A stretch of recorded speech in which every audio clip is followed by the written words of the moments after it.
காத்தாங்குடி ஆற்றங்கரை பிரதேசத்திலே இருந்து துபாப்பள்ளி வாயில் அந்த பகுதியிலிருந்து ஒளிப்பதிவு செய்யப்படுகிறது. ஏறத்தாழ 2011ஆம் ஆண்டுக்கு பிற்பாடு தொடர்ச்சியாக இன்று மழையில் வருகின்ற மழையின் காரணமாக வெள்ளம் பெருக்கெடுத்து 6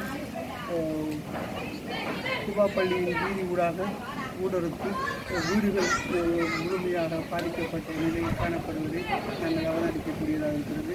இப்பிரதேசத்தில் மக்கள் மிகவும் சிரமப்படுகிறார்கள். வீடுகளுக்குள் நீர் உட்புகுந்திருக்கிறது. எனவே இது ஒரு தொடர்ச்சியாக புதுமங்கமாக நீர் அதிகரிப்பதனையும் காணக்கூடியதாக இருக்கிறது.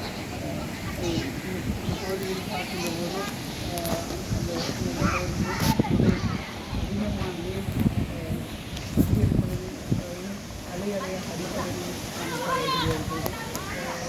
சில வயதிவர்கள் சிறுவர்கள் என்று பலர் இருக்கிறார்கள்.